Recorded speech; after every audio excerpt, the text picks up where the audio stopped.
Bueno, vamos a pasar a una sesión que pretende ubicarse en el eje. Sabéis que utilizamos ejes estratégicos en la asociación, intentan ayudarnos a estructurar un poco el ámbito donde hacemos la deliberación o el ámbito donde se trabaja. Y en este caso, este es el ámbito clínico y de organización, ¿vale? Es una mezcla, a veces nos pasa que mezclamos un poco pilares o ejes estratégicos. Vamos a hacerlo en dos bloques.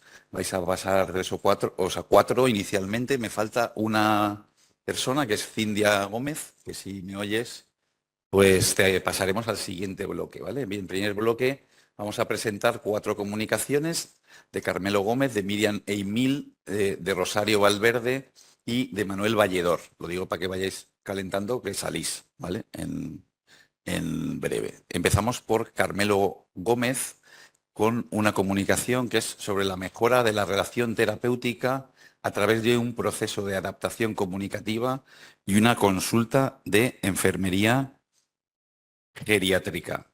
Os aviso cuando os quede un minuto. Muy bien, buenas tardes. Agradecido al comité organizador por la aceptación de esta comunicación. Procedo a presentarla. Comunicación es algo mucho más complejo de lo que todos hoy por hoy solemos concebir, como son los medios de comunicación. Comunicar es mucho más importante que oír que hablar. De tal manera que todos sabemos que casi el 80% de esa comunicación es de tipo no verbal. Y eso hace que algunas veces le quitemos la importancia a lo verbal también. Todas las personas necesitamos ser partícipes de la comunicación de alguna manera, ya sea escuchándonos o dejándonos expresar. Dicho eso, hablando de la expresión, pues no es una cuestión entonces de hablar, es una cuestión de saber expresar. Y saber expresar algo concreto, algo con sentido. Al igual que no es una cuestión de oír por oír, es una cuestión de escuchar. Y no por casualidad, sino a propósito, que es nuestro trabajo como profesionales dentro del entorno asistencial.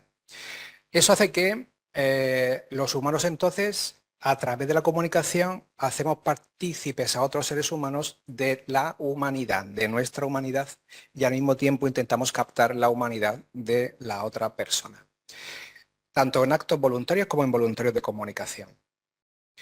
En nuestro hospital, la Comisión de Humanización, el año 2023, promovió la expresión de esa humanidad en nuestros actos de salud, actos profesionales sanitarios, a través de la comunicación.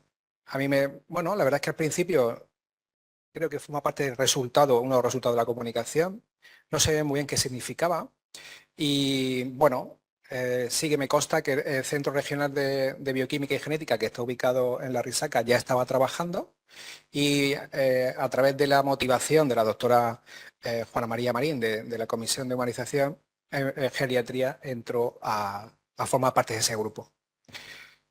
Los documentos entonces que hicimos era una guía de enfermería geriátrica para facilitar la autonomía, para facilitar los cuidados de la persona en su casa, de la persona mayor, dependiente o no dependiente. Por lo tanto, uno de los objetivos era transmitir con mucha humildad la preocupación de los profesionales por acercarse a las personas que les necesitan, que tienen que estar ahí. Es decir, el hecho de entre comillas, preocuparnos o molestarnos por adaptar un documento no era por quedar bien, era por de verdad llegar bien a la otra persona.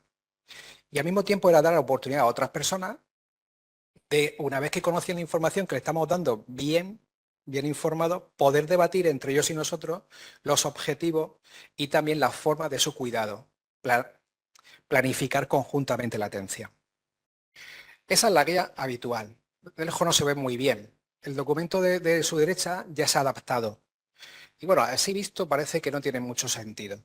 En cambio, si ven lo que yo tenía al principio, que es el de la izquierda, se darán cuenta cómo se ha adaptado. El documento de la izquierda es un documento clínico, de lo que repleta nuestro arsenal de documentación que repartimos diariamente a todos los pacientes y a las familias. Eso lo redacté yo. Y hasta que no me percaté con la adaptación del documento de cómo se tenía que transmitir, no fui consciente de lo que no estaba haciendo bien, que era precisamente comunicar. Lo hicimos a través de una ONG, de caso Plena Inclusión, que es la que se prestó para que sus pedagogos pudieran utilizar todos los documentos para adaptarlo a una comprensión fácil. Comprensión fácil no es estupidez, no es infantilizar. Comprensión fácil es adaptar bien el contenido para que el objetivo se cumpla. Por eso los documentos pasaron varias veces por nuestra unidad para confirmar que realmente lo que ponía es lo que se quería decir y al final se fue entregando a los familiares. Se lo sigo entregando a los familiares y a los pacientes, con un resultado, tengo que decir, que muy satisfactorio. De hecho, comparaba con el que tenía anteriormente y te decían que ahora sí que lo entiendo. Por ello, y por ir un poco cerrando, los documentos de lectura fácil, desde nuestro punto de vista, tienen una clara intención de defensa del proceso de identificación de la dignidad de la persona, porque es una intención claramente humanizadora, de ver la dimensión mucho más cercana de la totalidad del ser humano. Y por lo tanto es humanista. Por eso entiendo que es humanista. Si no fuese así, si no tuviésemos este objetivo, sería un método plenamente, solo y exclusivamente pedagógico o que persigue otro objetivo como los de otros procedimientos de calidad. Al mismo tiempo nos planteamos nuevos retos como puntos de mejora de este proyecto, que era las personas que no saben leer o que no saben escribir, que estamos trabajando ahora mismo ya en podcast para intentar ver si la familia en un momento determinado se lo pueden poner, y la accesibilidad directa a las recomendaciones, que es en la otra parte. Puedes poner un código QR, pero nada más que pueden acceder los que tienen móvil y con esa aplicación. Pero bueno, en ello estamos y muy animados. Muchísimas gracias por su atención. Muchas gracias, Carmelo. Pasamos a continuación a Miriam e Emil, la colaboración entre los recursos clave para alcanzar la atención integral en demencia.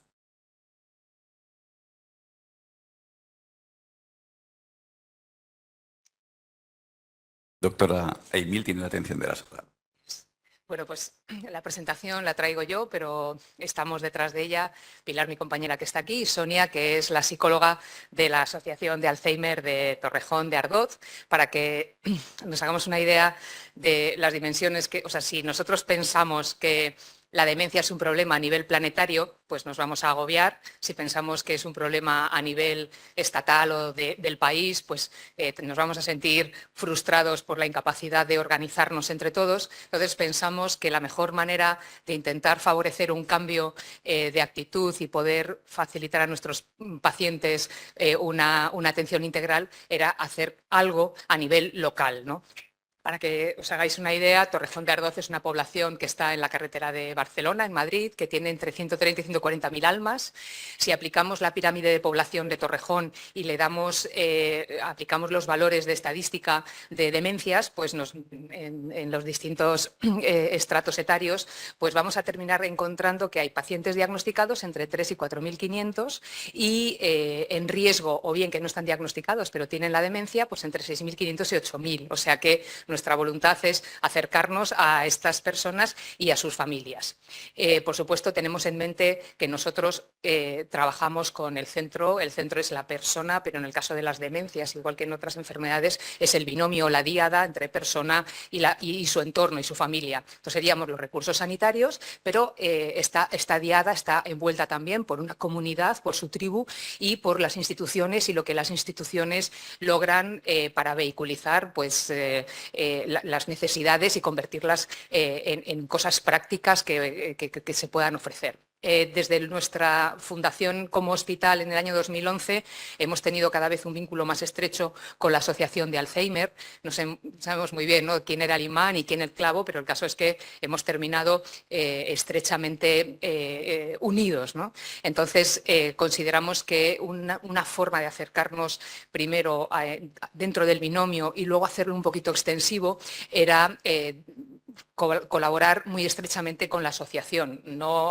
Pues todavía hay facultativos que experimentan que las asociaciones son como el enemigo, pero bueno, creemos que en muchísimas enfermedades las asociaciones son elementos que ofrecen tantísimas prestaciones que tenemos que asociarnos para poder acercarnos a nuestros pacientes. Entonces, nosotros lo que hacemos es que cuando un paciente tiene el diagnóstico de demencia o de deterioro cognitivo leve, le remitimos a la asociación y hemos empezado a implementar reuniones mensuales bueno, pues entre facultativas de neurología y la psicóloga de la asociación, con el permiso de los pacientes, para comentar dos situaciones. O bien aquellos pacientes en los que hemos iniciado la planificación o ellos están haciendo algún punto de planificación para ponernos al día, y luego para entrar y conocer la trama sociofamiliar del paciente, que nos va a permitir entender muchísimas veces por qué la evolución en esa persona es de una determinada manera y no de otra, y luego nosotros aportamos conocimiento científico a los compañeros de la asociación. Y luego, junto con la asociación,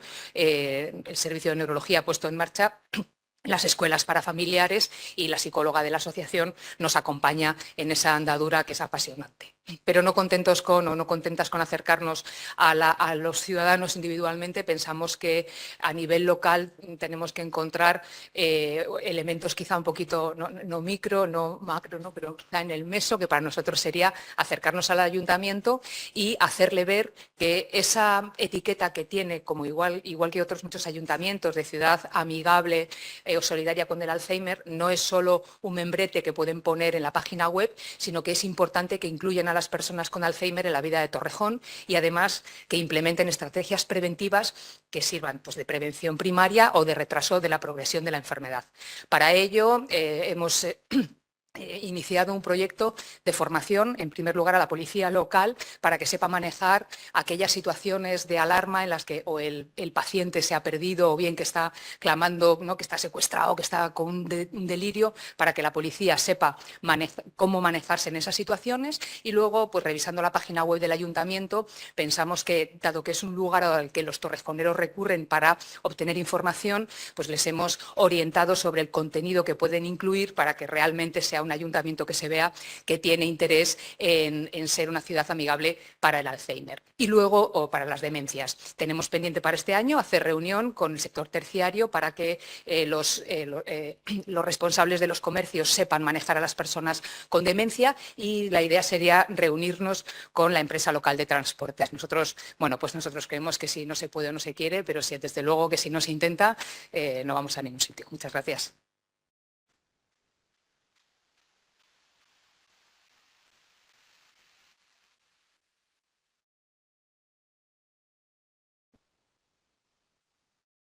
Pasamos a continuación a Rosario Valverde Jiménez, explorando el camino hacia la atención integral, voces para la implementación de una gestión compartida de casos en pacientes con fragilidad, cronicidad versus complejidad.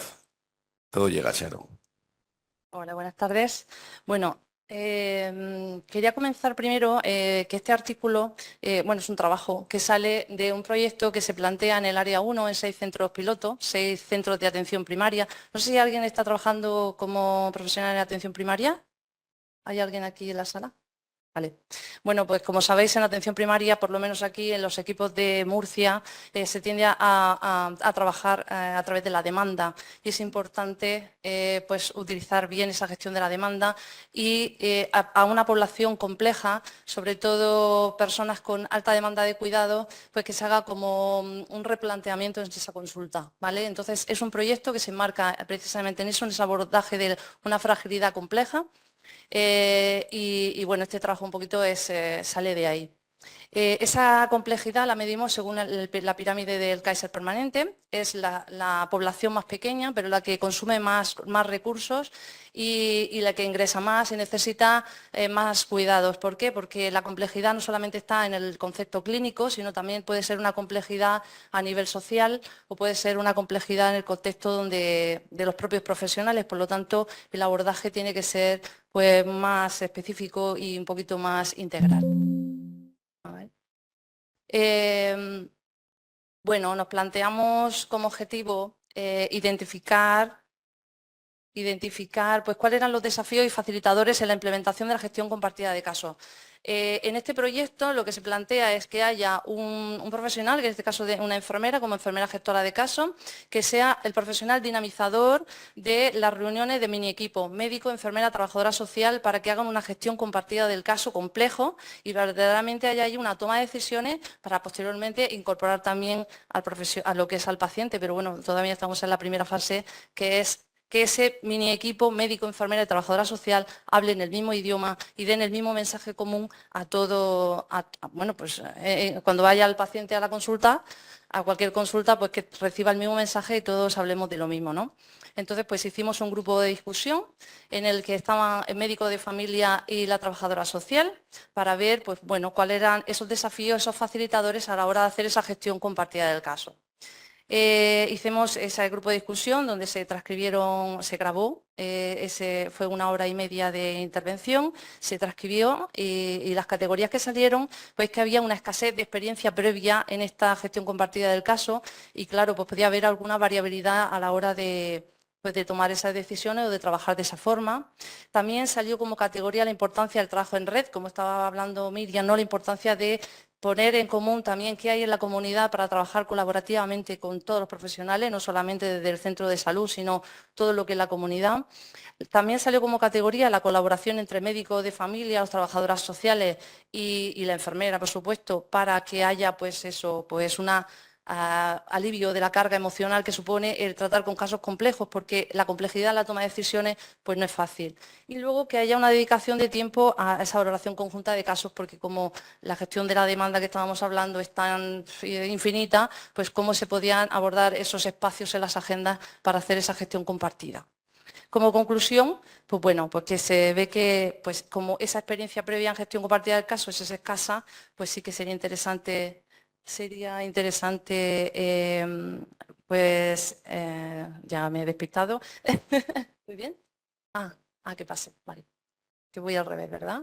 Aquí.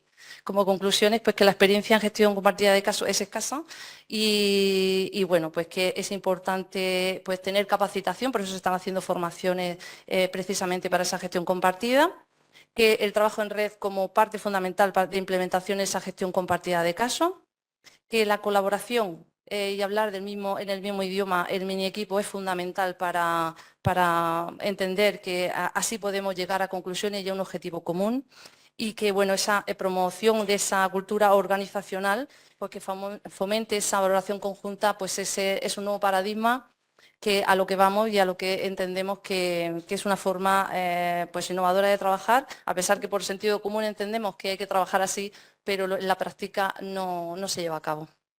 Pues ya está. Yo no tengo más que decir.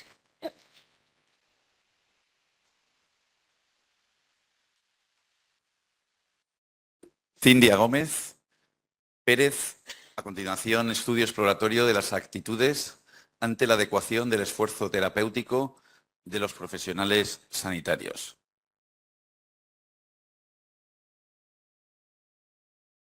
Gracias. Gracias. En primer lugar, buenas tardes a todos y a todas. Este trabajo ha tenido lugar con la colaboración de la doctora Ana Belén Sánchez García y el doctor Diego José García Capilla. En primer lugar, haremos una pequeña introducción sobre la adecuación del esfuerzo terapéutico, los objetivos del estudio, el material y método utilizado, los resultados, una pequeña conclusión y la previa discusión. En cuanto a la adecuación del esfuerzo terapéutico, consiste en aplicar medidas terapéuticas y diagnósticas adecuadas, proporcionadas y también en relación al pronóstico y a la enfermedad del paciente, así como su respuesta al tratamiento. Está fundamentada en el principio de no maleficencia, pretende ser un puente entre la medicina intensiva y la paliativa y además pretende garantizar una muerte sin sufrimiento al paciente. Los objetivos del estudio fueron analizar las actitudes que tenían los profesionales de las Islas Baleares en relación con los cuidados al final de la vida y la adecuación del esfuerzo terapéutico. Y como específico, explorar si había factores que podían influir en la aplicación de la adecuación del esfuerzo terapéutico. El material y el método se realizó un estudio cuantitativo descriptivo de marzo a mayo de 2022. Fue un cuestionario online con 5 apartados diferentes. Y participaron profesionales médicos y enfermeros de las Islas Baleares, de hospitales públicos y también de atención primaria de Mallorca.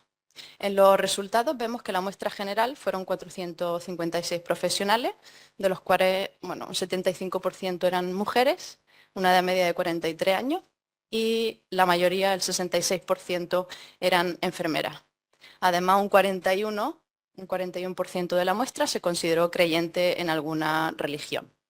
En cuanto a una serie de cuidados básicos al final de la vida, se observa un consenso en considerar la medicación para aliviar el dolor como un cuidado básico al final de la vida, seguido de la higiene corporal y los cuidados de la boca. A continuación le siguen con un porcentaje un poquito más bajo la medicación para la sedación, los cambios posturales y la hidratación de la piel. Un 60% aproximadamente considera la cura de la herida y úlceras de los pacientes como un cuidado básico, y los cuidados menos básicos considerados fueron respectivamente la sueroterapia, el sondaje vesical y la sonda nasogástrica. En cuanto a la adecuación del esfuerzo terapéutico en enfermos terminales, un 97% de los profesionales suspendería medidas a un familiar directo en este tipo de casos. El 86% no iniciaría y tampoco retiraría una sonda nasogástrica en caso de precisar contenciones y quitarle libertad al paciente. Y teniendo en cuenta que la nutrición enteral y la sueroterapia son medidas artificiales para hidratar o nutrir al paciente, se observa que el 76% considera la nutrición enteral como desproporcionada frente al 52% que considera como tal la sueroterapia. De ello se concluye que las tecnologías de soporte vital emergen nuevos dilemas éticos para los profesionales que hacen que se tengan que replantear los límites del esfuerzo terapéutico. Además, se observa una controversia en cuanto a la hidratación artificial para clasificarla como desproporcionada al final de la vida. Y las decisiones como no iniciar o retirar un tipo de tratamiento resulta ser complejo para los profesionales que tienen que tomar estas decisiones. Se observa que los profesionales creyentes fueron menos partidarios de retirar la sonda nasogástrica a un paciente terminal, y las profesionales mujeres consideraron en mayor proporción que la sueroterapia y la nutrición enteral eran medidas desproporcionadas en este tipo de pacientes. En cuanto a las conclusiones, resulta necesaria la formación en ética y procesos deliberativos en el final de la vida de los profesionales sanitarios. Además, los criterios para llevar a cabo la adecuación del esfuerzo terapéutica deben ser racionales e intersubjetivos, y su aplicación se encuentra influenciada por factores como el género, la religión, la profesión y la edad de los profesionales. Y existe un consenso en clasificar el confort del paciente como básico en el final de la vida. Les doy las gracias por su atención. Muchísimas gracias. Por favor, no hace falta que te bajes, Cindia. Pues, por favor, pasar aquí, Charo, Carmelo, Miriam y Cindia, que nos sentáis. ¿Preguntas?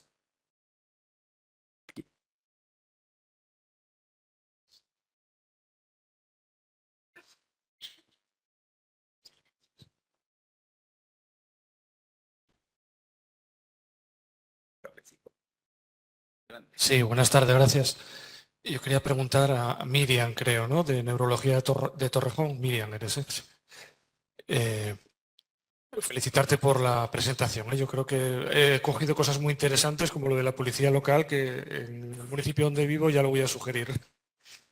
Mira, quería, sobre el tema de la relación con las asociaciones de pacientes, lo cual yo creo que es básico, es imprescindible, da lo mismo la especialidad de la que hablemos, en atención primaria también, ¿vale? Tenemos mucho trabajo ahí, muchas posibilidades, nos pueden guiar en muchas cosas. Me preocupa un tema, ¿no? Igual que me preocupa el tema del conflicto de intereses en los profesionales, me preocupa mucho el tema, cada vez yo creo que mayor presión del conflicto de intereses en las asociaciones. Las asociaciones muchas veces dependen de esa financiación que les llega de la industria.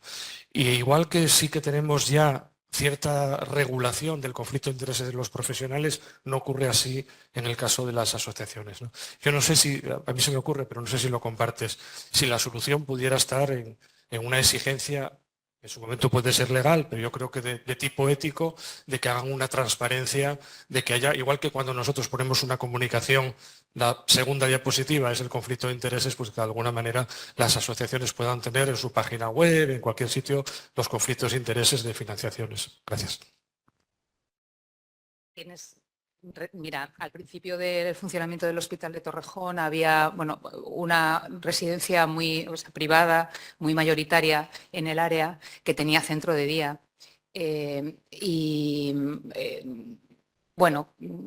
En cuanto detectamos, ¿no?, un problema de conflicto de intereses efectivamente entre las prestaciones que ellos concedían, ¿no?, y los precios,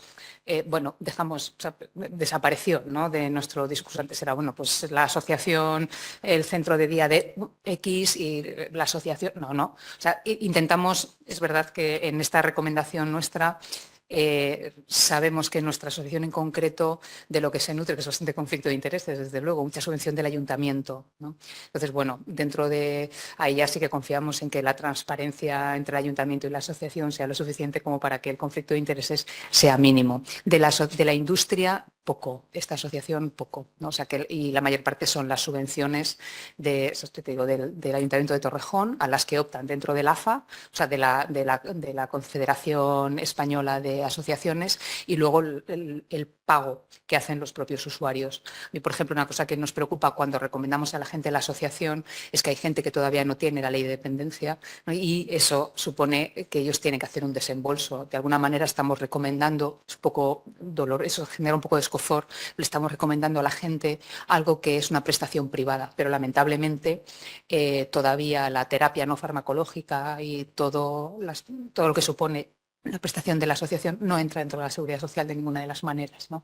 Pero sí que es verdad, que efectivamente tendríamos que reclamar eso a las asociaciones. No tiene sentido que nosotros como médicos intentemos mantenernos impermeables a las farmacéuticas y que luego éstas influyan en la vida directamente de nuestros pacientes por medio de sustentar las asociaciones.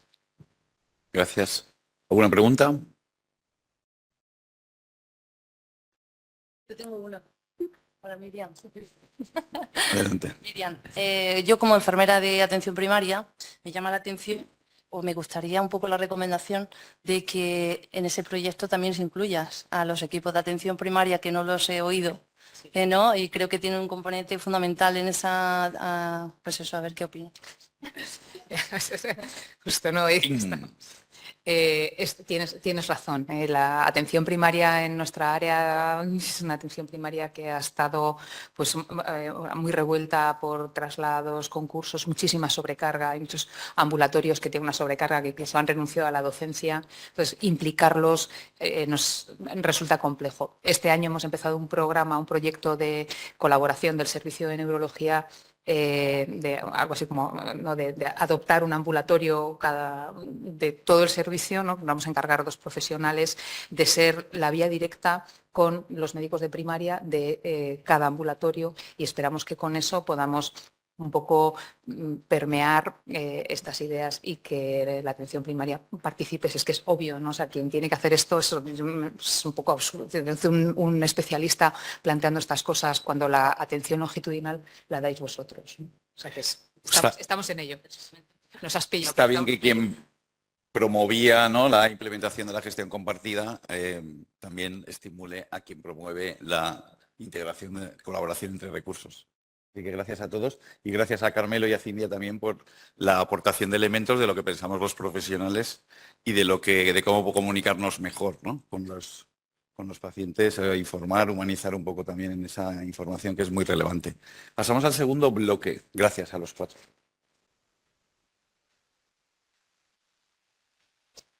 Y a continuación tenemos a Manuel Valledor Méndez, avanzando en la toma de decisiones compartida. Estamos hoy compartiendo muchas cositas. Gracias, Manuel. Buenas tardes. Muchas gracias al Comité Científico por haber aceptado esta comunicación. Seguramente una de las decisiones más complejas que tenemos en la vida asistencial será decidir una actitud terapéutica basada en el diagnóstico, en las probabilidades de éxito del tratamiento y en la calidad del resultado. Como ya se dijo varias veces en este congreso, pues en esta materia algo tendrán que decir los pacientes. Por ello, desde la Comisión Asesora de Bioética y desde los comités de ética asistencial del Principado de Asturias, nos interesamos por la participación de los pacientes en la toma de decisiones clínicas. Observamos que institucionalmente se estaba trabajando bastante en las instrucciones previas y en el consentimiento informado, pero no había un trabajo estructurado en lo que se llama la toma de decisiones compartidas. Por tanto, se formó un grupo de trabajo por miembros de todos los comités de ética del Principado y de la Comisión Asesora de Bioética para estudiar el tema. Se programaron jornadas invitando a personas de otras comunidades expertas en el tema, entre otras al moderador de esta mesa como experto. Y se llevó a cabo una revisión narrativa sobre la situación actual de la toma de decisiones compartida. Tras la misma, concluimos que de los 4 modelos generales para la toma de decisiones clínicas, solo la toma de decisiones compartida permite un intercambio de información bilateral paciente profesional-paciente que asegure realmente lo que se llama una atención centrada en el paciente.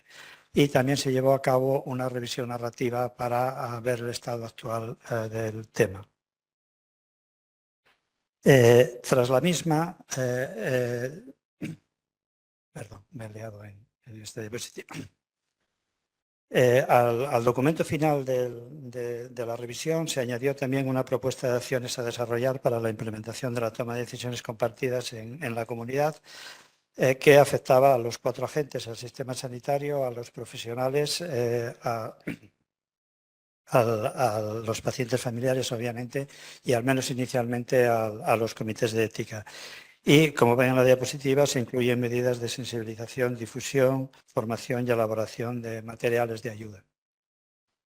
Además, también se llevaron a cabo unas encuestas exploratorias que no tienen intención o no pretenden ser representativas, pero sí de ver cómo era el conocimiento de la toma de decisiones compartida entre profesionales y pacientes. Como ven, la muestra respecto a las entrevistas médicas fueron 43 casos, mayoritariamente mujeres, jóvenes, de ámbito hospitalario y de decisiones variadas. Y la muestra de pacientes fueron 95, también mayoritariamente mujeres, obviamente mayores, también de ámbito hospitalario, aunque menos marcado, y las decisiones también fueron variadas.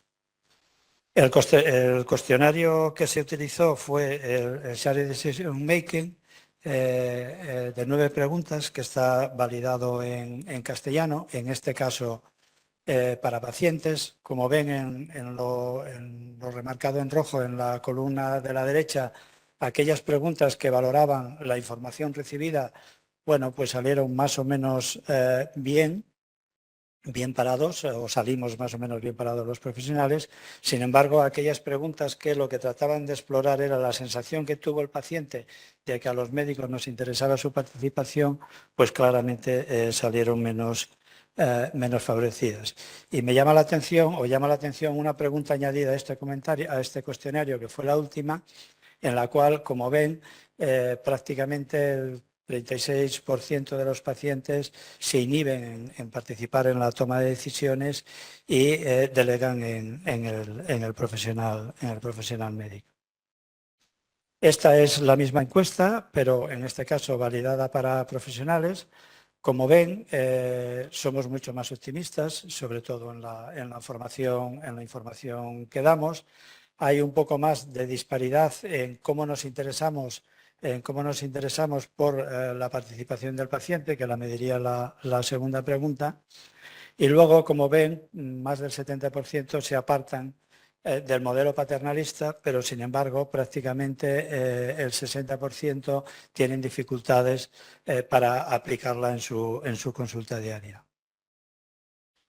Cuando se les preguntó qué era lo que les dificultaba esta participación, pues como ven, argumentaron dificultad de información por asimetría de conocimiento, también la falta de tiempo y sobrecarga laboral, la delegación del paciente y la falta de conocimientos en técnicas de comunicación.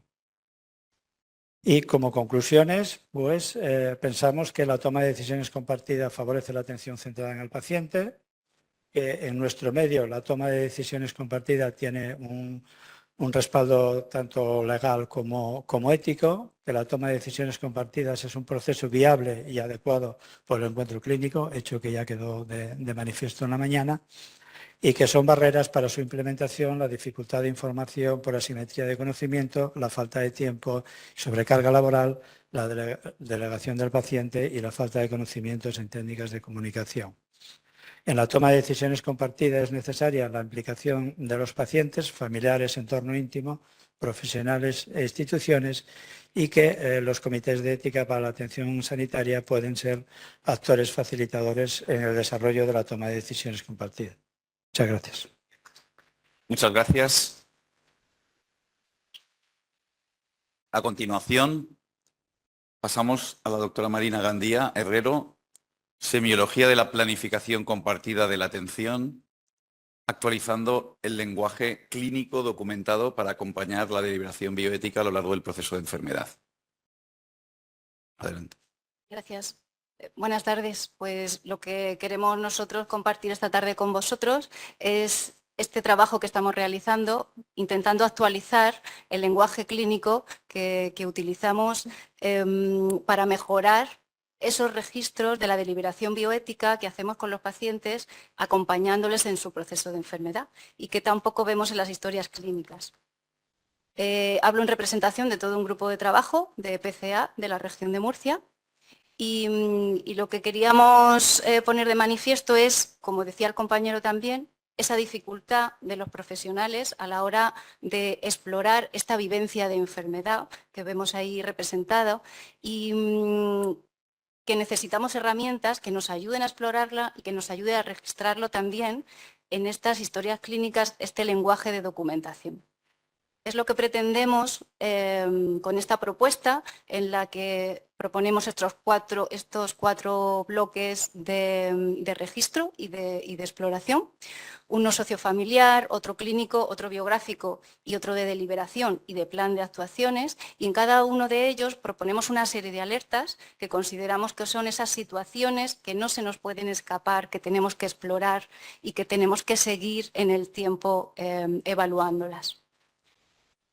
Os muestro rápidamente los cuatro bloques, que son el sociofamiliar, pues con la situación familiar, capacidad, representante, todo esto que hemos ido hablando de la PCA durante el día de hoy, y consideramos alertas importantes que debemos de tener presentes por la falta de autonomía, por deterioro cognitivo, ausencia de cuidador o que esté enfermo o anciano, alteración de la dinámica familiar, soledad, ausencia de soporte socioeconómico, los enfermos que ya son mayores y que viven solos o con cónyuges mayores, malas condiciones en la habitabilidad, mala adherencia de tratamientos, inexistencia o demora de obtención de recursos o trámites que estén pendientes.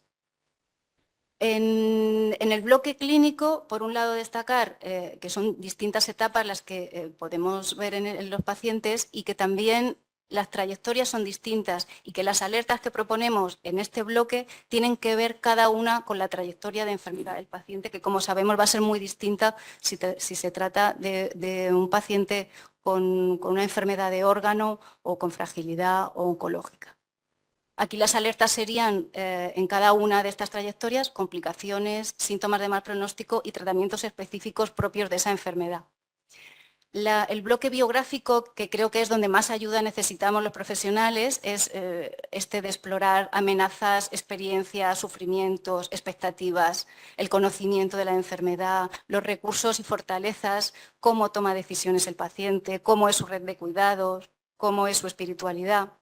Y estas son las alertas más relevantes.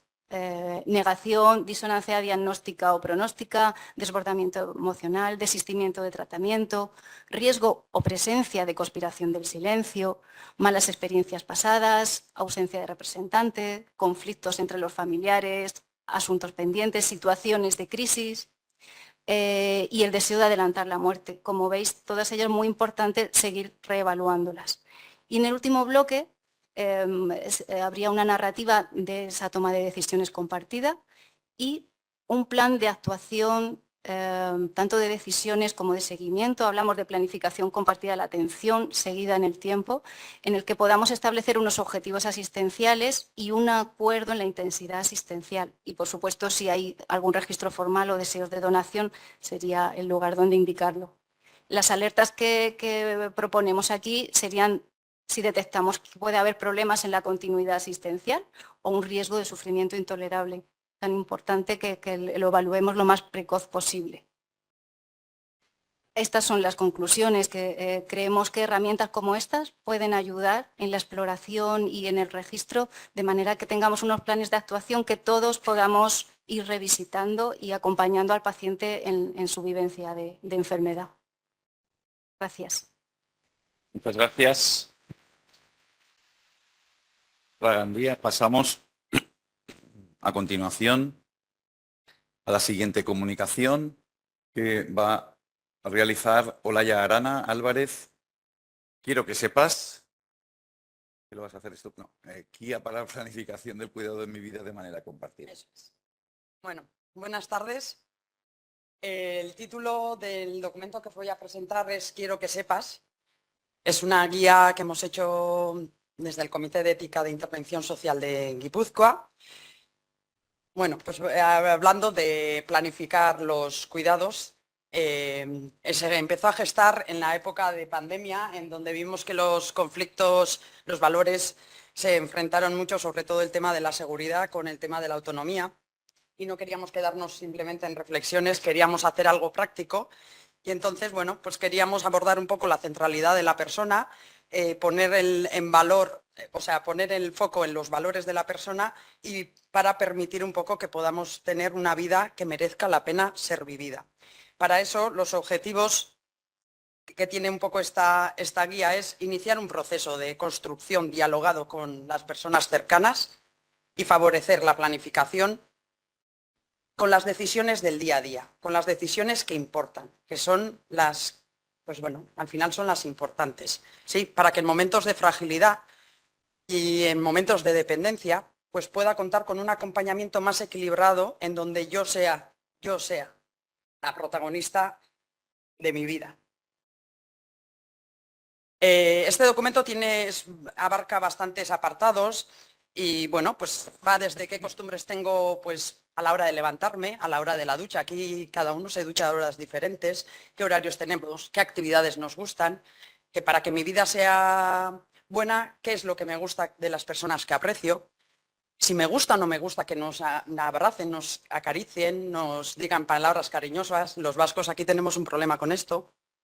Si eso no es importante, el cuidado de mi imagen, qué información me gustaría tener y cómo me gustaría que me la dieran, si quiero delegar las decisiones o prefiero que compartir, si tengo o no tengo seguro de defunción, si quiero incineración, funeral.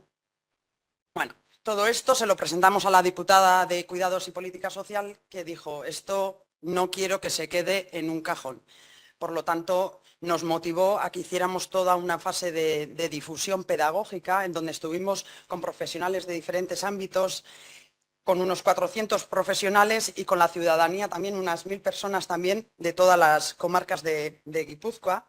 Y ahora estamos con un pilotaje en centros residenciales para ver si esta puede ser una herramienta para facilitar la personalización. Bueno, resultados más bien cualitativos, Seguimos pensando, nos sigue generando temor hablar de final de vida y ya no os digo nada, los cuidados parece que a nadie nos va a tocar y entonces evitamos hablar de estos temas, retrasamos la reflexión, retrasamos las decisiones y luego actuamos de forma precipitada cuando llega el momento de la necesidad. Departamentalizamos un montón los cuidados, ¿sí? Lo sanitario, lo administrativo, los cuidados personales. Y con este pilotaje lo que hemos visto es que el 10% de las personas han podido cumplimentar este documento. Y todas ellas han necesitado acompañamiento. Todas ellas han necesitado de mayor información, de mayor motivación y de afecto para poder expresar las preocupaciones y las preferencias que tienen. Y en los centros, pues seguimos priorizando un poco la ejecución de las tareas bien hechas, que eso nos da seguridad y que creemos que eso es calidad de atención. Y nos cuesta un poquito más invertir tiempo en las personas sin conocer a las personas porque ahí nos da un poquito más de miedo por no poder igual cumplir con las expectativas.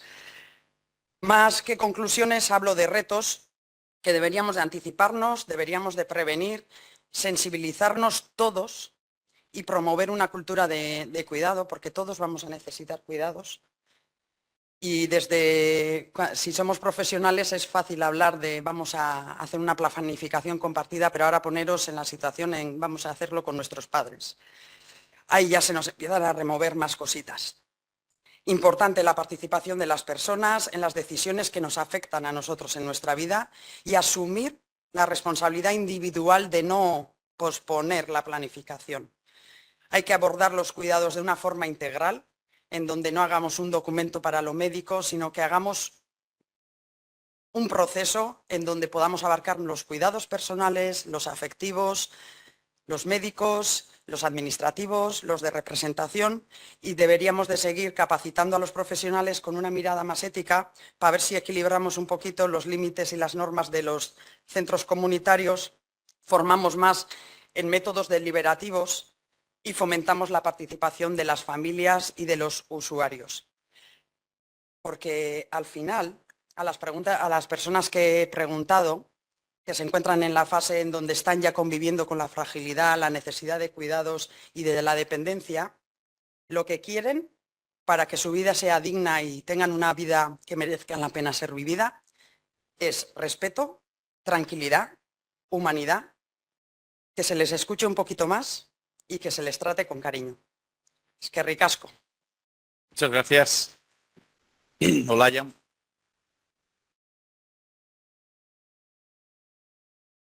A continuación, pasamos a la siguiente comunicación que va a presentar Javier Manuel Yagüe Sánchez sobre una herramienta digital para la planificación anticipada de las decisiones en residencias de personas mayores. Adelante, Javier Manuel. Tienes que dar a la derecha, tienes que apuntarle aquí. Al otro lado. Bien. Bien. Bueno, buenas tardes a todos y a todas. Yo no sé por qué tengo esta mala suerte de que siempre que voy a un congreso me toca por la tarde, a las 4 o 4 y media. Ponte delante del micrófono. A las 4 o 4 y media, lo cual quiere decir que bueno, a los que todavía no están dormidos, pues que me atiendan 5 minutos, y a los que están dormidos, los que están al lado se levanten y no quieren escucharme poquito a poco, no sobre todo para mí, sino porque no despierten al que está al lado. Bueno, y dicho esto, hemos estado durante toda la mañana y toda la tarde hablando de planificación anticipada de decisiones y vamos a entender desde el punto de vista teórico. Yo quiero con ustedes compartir la parte práctica que tenemos allí en el Servicio Sanitario Público de Andalucía, en el Servicio Andaluz de Salud, como una herramienta que tenemos sobre todo médicos y enfermeras. Espero que la mayoría de ustedes sean médicos o enfermeras, porque voy a utilizar un lenguaje de salud en el cual aportar esas ideas de la planificación, pero protocolizados en papel negro sobre blanco. ¿Y por qué lo hacemos mi compañera Mercedes Sánchez Medina y yo como enfermeros gestores de casos?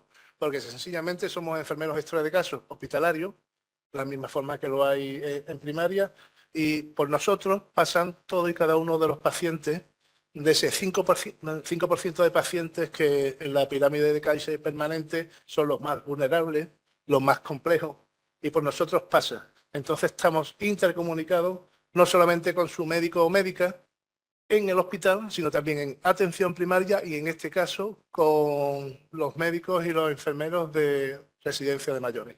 Esa es la idea fundamental por la cual nosotros lo presentamos aquí. ¿Cómo y de qué forma lo vamos a hacer? La captación, como generalmente lo sabéis, sobre todo los que sois enfermeros extras de caso y los médicos, lo hacemos, en nuestro caso, a través de pacientes vulnerables, residencias de ancianos y sobre todo con necesidades de cuidados paliativos. Necesidades de cuidados paliativos, no solamente que sean personas de cuidados paliativos. Me refiero que el 80% de este tipo de pacientes institucionalizados creemos que son pacientes de cuidados paliativos oncológicos y nosotros lo que hemos estado recogiendo son pacientes de cuidados paliativos o con necesidades paliativas no oncológicas. La línea que tiene el Servicio Andaluz de Salud y la Consejería es que a partir de estos pacientes, sobre todo estos pacientes más vulnerables, recojamos a estos pacientes desde el punto de vista de cuidados paliativos no oncológicos. Los compañeros enfermeras y médicos saben que anteriormente, o hace muy poco, todo este tipo de pacientes polimedicados con cierta edad eran llamados pluripatológicos. En el servicio andaluz ese nombre ha cambiado y ahora lo llamamos crónicos complejos. Y si además en la línea de investigación de trabajo sobre estos pacientes institucionalizados en residencia, nosotros lo estamos llamando crónicos complejos priorizados porque tienen especialmente 3 enfermedades fundamentales: la EPOC, la enfermedad pulmonar obstructiva crónica, la insuficiencia cardíaca y una tercera que es la demencia. Esta mañana escuché a una compañera de Vizcaya hablando de este tema precisamente sobre la planificación, como ellos lo están haciendo, y hace poco también a una psiquiatra hablando de la importancia que tenía la planificación, sobre todo con las demencias. Qué importante es planificar, sobre todo cuando la demencia es anticipada, pero avanzada. Pero claro, una vez que es avanzada, ¿para qué sirve la planificación? Y esto da lugar a muchos retos y muchos dilemas éticos. ¿Cuál es nuestro grupo de trabajo? Desde aquí no lo puedo ver. Pues son 2 médicos de medicina interna, un médico paliativista. Si te quieres sentar aquí y lo ves desde la pantalla. Fíjate.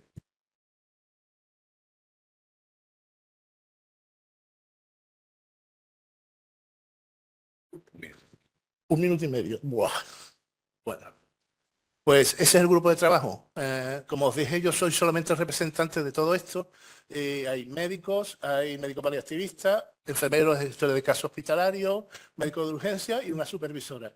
Y por la parte de primaria, pues 2 médicos de familia, enfermeros gestores de casos de primaria y un nuevo perfil que ha hecho la Consejería, el Servicio Andaluz de Salud, que son los enfermeros gestores de casos de residencia de mayores. Esto tiene apenas 2 años y son ese puente de unión, lo mismo que hacemos en el hospital como en primaria, entre esos pacientes que van al hospital o en primaria y se van realizando esa comunicación. Y por supuesto un enfermero de la SUAP, de los servicios de urgencia. Bueno, la pregunta inicial, no voy a entrar más, cuando nosotros tenemos que ver a ese paciente, tanto el médico como la enfermera, pues nos tenemos que hacer una pregunta y utilizamos la NECPAC 3.1, ahora ha evolucionado a las 4.1. Voy rápido porque me están dando navazos. Muy bien. ¿Qué es lo que hemos hecho nosotros trabajando en este grupo? Hemos hecho en 1 año y medio varias reuniones y necesitamos tener algo que nos pusiera en disposición de facilitar este trabajo. Sobre todo cuando recibimos en el hospital a estos pacientes institucionalizados, cuidados paliativos no oncológicos y que tenemos que planificarlo. No en el momento al final de la vida, no una semana antes, no 2 semanas, sino a lo largo de un tiempo. Y lo teníamos ya en la historia clínica del paciente. En el Servicio Andaluz de Salud, la historia clínica del paciente, tenemos esa limitación, como bien ha dicho ahora la compañera, más que limitación se suele hablar de adecuación del esfuerzo terapéutico y en esa adecuación tenemos ese protocolo, que en un principio va desde el análisis del paciente, historiado, sus enfermedades, al fin y al cabo, si hablamos de bioética, son principios de autonomía, voy terminando. También se está metido en esa historia clínica las preferencias, valores morales, principios éticos del paciente. Y todo esto, que lo digo muy rápidamente, ¿para qué sirve? Porque en ese episodio el médico o el representante o el enfermero puede iniciar este protocolo perfectamente con la comunicación al médico, porque solamente el médico es el que puede cerrar esto. En nuestra literatura, además, y en nuestra legislación, les recuerdo la Ley de Muerte Digna 2/2010 de andaluza, en el artículo 21, lo digo para las enfermeras, en el apartado B, el médico tiene la obligación de escuchar y oír a la enfermera cuando se realice una limitación del esfuerzo terapéutico. Y por último, es una forma de protocolizar al final los valores y las preferencias del paciente antes de sus últimos días. Muchas gracias.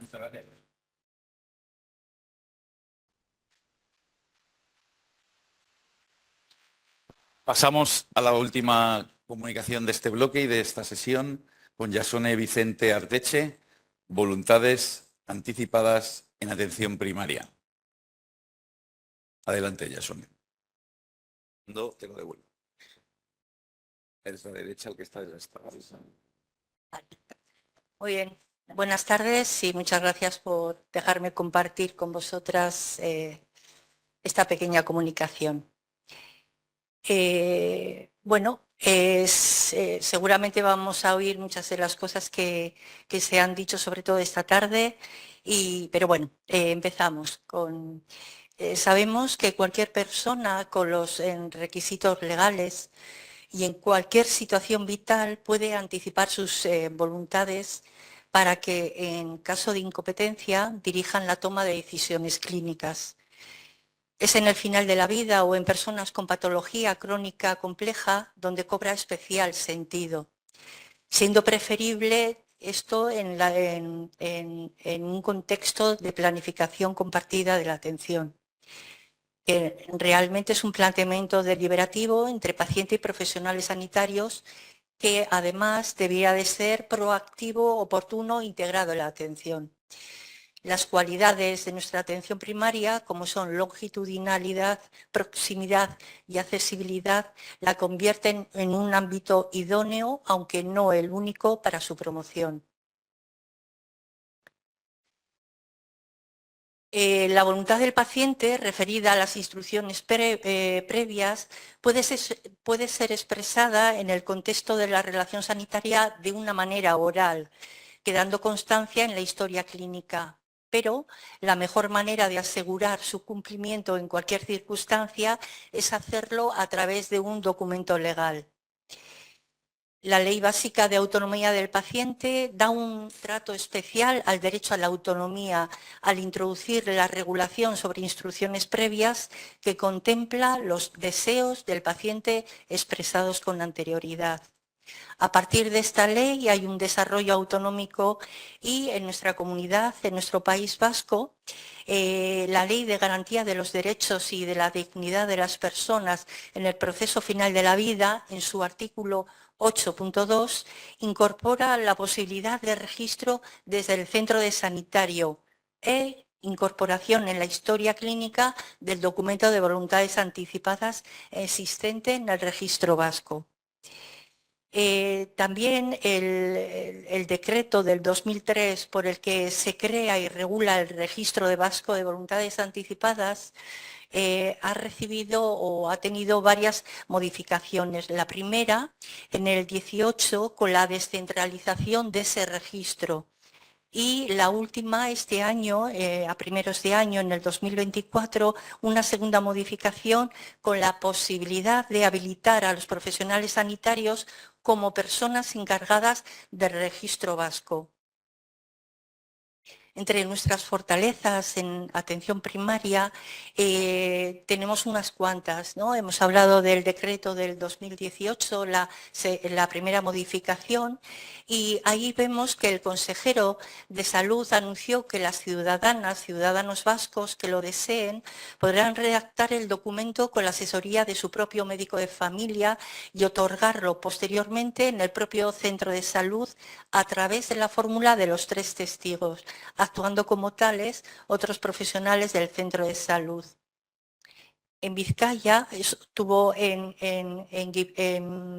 Álava, tuvo bastante repercusión, ¿no? En Vizcaya, ante la sorpresa y quizá algún rechazo de algunos médicos de primaria, donde desconocían cómo poder hacerlo, desde nuestro comité de ética elaboramos un documento, voluntades anticipadas en atención primaria, y dijimos sí. Si nos concierne tanto como al segundo nivel y consideramos la asistencia primaria un excelente lugar para la promoción y realización de los mismos.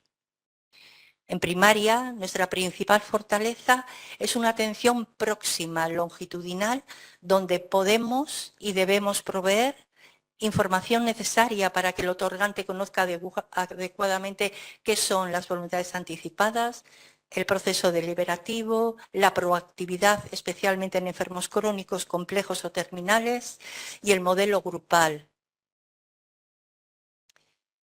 Entre las dificultades, bueno, pues la labor de ayuda de los profesionales ha sido bastante compleja, entre otras cosas por una carencia de formación específica y de recursos docentes, por el exceso de carga asistencial en nuestra atención primaria, la burocracia y dificultades del proceso, dificultades en la realización del documento a través de la historia clínica, dificultades de acceso electrónico del profesional al documento de voluntades, la limitación legal a la consulta del contenido de un documento de voluntades.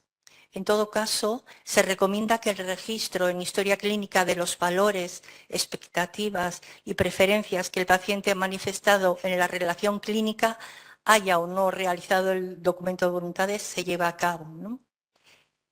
También hay otro problema, que es la lista de espera para la realización de un documento, no tanto para la asesoría en la redacción del documento como para su registro.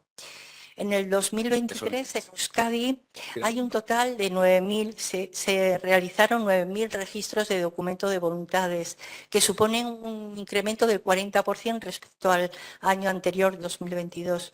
Desconocemos datos en la medicina privada.